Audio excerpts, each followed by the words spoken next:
Hello दोस्तों, आज की हमारी कहानी है रुमाल। मृत सास से सिखाया बहू को सबक।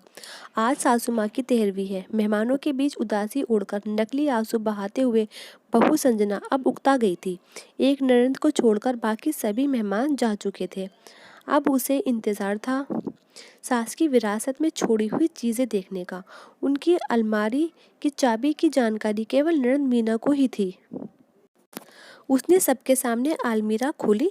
सामने ही लॉकर की चाबी और एक कागज का पुर्जा पड़ा था। मीना ने माँ का लिखा हुआ संदेश पढ़ा। माँ ने अपने जेवर इकलौती पोती और बेटी के नाम किए थे। कैश रुपयों पर बेटे का अधिकार था। उनके सभी नए पुराने कपड़े गरीब महिलाओं में बांट दिए जाने का जिक्र था। एक सीलबंद पैकेट था जिसके ऊपर एक पिन किए हुए कागज पर लिखा हुआ था, ये पैकेट बहू के लिए है, लेकिन वो इसे अपने बेटे, मेरे पोते अनुज की शादी के 1 वर्ष बाद ही खोल सकेगी। मेरी अंतिम इच्छा के अनुसार तब तक ये बैंक के लॉकर में रखा जाएगा। बेटे ने ये पैकेट बैग के लॉकर में रखवा दिया। दिन गुजरते गए। 6 महीने बाद अनुज की शादी हो गई।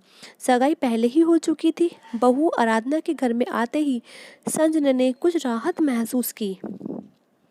अब वो अपना ध्यान अपने पति और अपने स्वास्थ्य पर ही देना चाहती थी।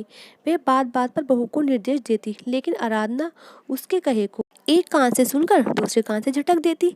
सास की कही हर बात का उल्टा जवाब देती। धीरे धीरे उसने सास को रसोई में बेदखल कर दिया। समय गुजरता रहा और संजना हालात से समझौता करती गई। अब पुराना संयुक्त परिवारों का जमाना नहीं रहा जब सास बहू पर हावी हुआ करती थी। आज की बहुएं को बल्कि ऐसा माहौल पैदा कर देती हैं जिससे उसे बुरा साबित किया जा सके, और मौका मिलते ही पति को लेकर उड़ जाती हैं। गई सदी के इतिहास के वे पन्ने जब सास बहू पर हावी हुआ करती थी, आज की बहुओं ने फाड़कर फेंक ही दिए हैं। सास कितनी भी पढ़ी लिखी और समझदार हो, लेकिन बहू स्वतंत्र ही रहना चाहती है और उसके लिए जाल बुनती ही रहती है, और सास का नाम ही परिवार की सूची से मिटा देना चाहती है। उसने भी तो यही किया था ना अपनी सास सुमित्रा के साथ। वो पढ़ी लिखी सुलझे विचारों की महिला थी और अपने पुराने विचारों की सास से मिले हुए कष्टों को भुलाकर संजना को हर तरह की सुविधाएं सहयोग और प्यार देकर सास के नाम पर लगे मनहूस धब्बे को हमेशा के लिए मिटाकर नया इतिहास रचना चाहती थी। लेकिन संजना क्षण भर भी खुशी दे ना सकी उसे। आज उसे सास की बहुत याद आ रही थी। तभी सामने लगे कैलेंडर पर उसकी निगाह पड़ गई। 2 दिन बाद ही बेटे बहू की शादी की पहली वर्षगांठ है। सास की वसीयत के 1 साल पूरा हो चुका था। तीसरे दिन ही वह बैंक जाकर लॉकर से अपने नाम का पैकेट निकलवा कर ले आई। मन में उथल पुथल मची हुई थी कि आखिर उसे सास ने क्या दिया होगा। बेटे बहू के इधर उधर होते ही उसने वो पैकेट खोल दिया। अंदर सास के तह किए हुए लगभग 1 दर्जन पुराने रुमाल थे और एक दूसरा पैकेट भी था। देखकर अचानक उसकी आंखें एक सवाल लिए सिकुड़ गईं। साथ ही पिन के हुए कागज पर लिखे शब्द पढ़ने लगी।